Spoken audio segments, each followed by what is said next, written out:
Ito mga idol, sa Boulevard tayo ngayon mga idol. Pero dala natin ito isang e-bike natin mga idol, kasi ayan, ang complaint nito mga idol,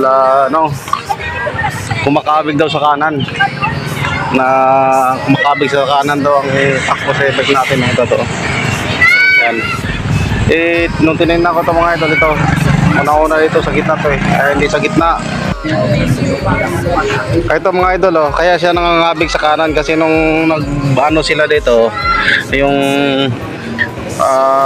nagpalit sila ng interior, yung driver mismo, tapos tinanggal daw to. Di pagtanggal nito ngayon hindi na nakalagay sa gitna. Ibig sabihin nito, ayan ayan, kaya siya nangangabig kasi kanina nung ito, halimbawa to mga idol, ito telescopic to, kailangan ng gulong natin na sa sentro. Yan, kanina nakapabor dito sa kaliwa kaya nangangabig sa pakanan. Ang pangit pag hindi siya makatayo na ganyan, palagi nakagano, ganyan. Kaya kanina yan, dapat nakasentro siya mga idol.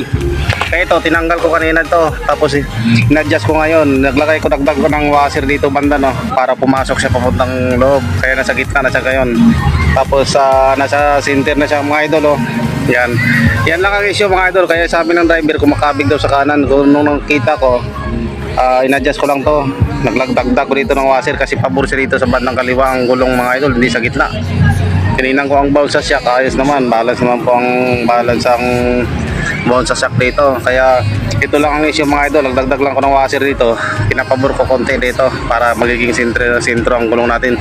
Ayun, tinesting ko to mga idol, okay na, wala na po siya.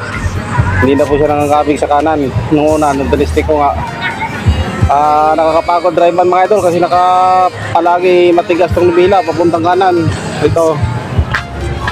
Ito mabigat dito, palagi nakaganyan kasi nga ang gulong hindi sa sentro. Nung ngayon in-adjust ko na sa gitna, na ayos lang mga idol, magana siya dalhin. Pinatakbo ko na to mula sa shop, hindi na lang ako dito sa Boulevard to yan. Yan. Tapos ito nakalagay na rin to, palagyan na rin natin ng basura, yung garbage, yung dalawa kailangan nito. Ang e-bike kasi natin mga idol, iba-iba ang design nito hindi lahat pariya-pariyang luwag. Ito sa ganitong design, old model pa to mga idol, hindi pa natin ito napalitan. Masikip dito yan, walang space dito, hindi magkasya yung sa basurahan natin. Yan, kaya ang ginawa ko dito, ang isa nilagay ko dyan sa ilalim dito, sa ilalim mga buwano. Yan, tapos ang isa dito. Yan. Yung ibang mga e-bike, mga unit mga idol dito kasi maluwag, kasi yung iba-iba ang sukat sa mga e-bike mga idol, hindi pare-pareha kaluwag. Yan. Okay. Andun. Yung isa andun sa lalim, tapos ang isa andun sa taas. At least dalawa mga idol. Ito sana, yung iba, itong nito, ito yung basura nito. Dapat dito mas maganda sa gilid mga idol. Alam nyo kung bakit dito, pag may nakaupo dito, tapos dalawa dito sa harap, sa likod, tapos sa harap isa, pag maglagay ka ng basura, siyempre masikip ang paa dito, tapos iiwa-iwain mo yung paa ng isa, tapos maglagay ka ng basura dito, disturbo.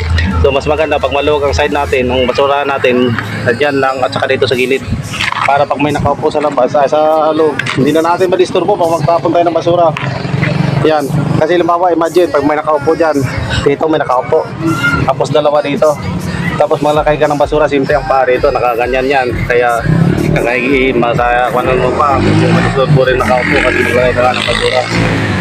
Otherwise kung dito siya sa labas, nakaupo ka dito, kaupo ka dyan, pwede ka maglagay ng basura dito, pwede ka maglagay ng basura dito kung saan yung malata sa hindi malata.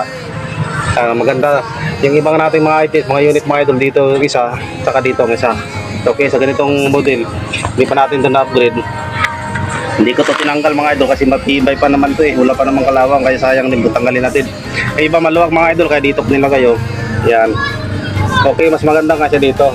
Kahit nakaupo ka dyan, nakaupo ka dyan, pag magtapon ka ng basura sa gilid, safety, hindi ka magano sa ilalim, mas ma-disturbo nga to pag sa ilalim, pag nakaupo dito, tapos dito ka magtapon sa basura, kaya mas maganda.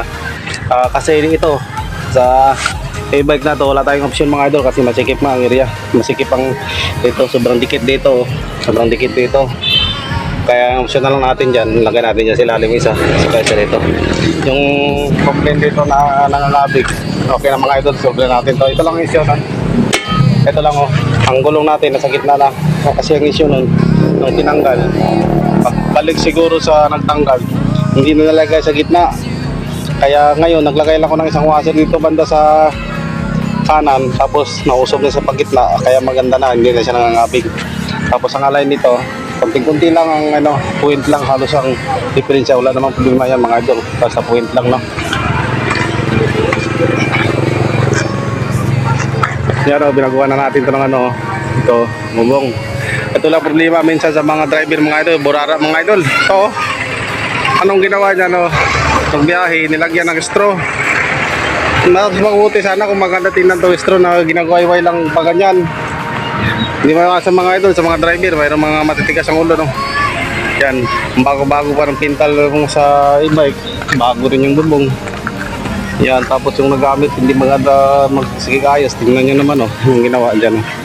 So okay na to, ang issue nito, solve na natin mga idol.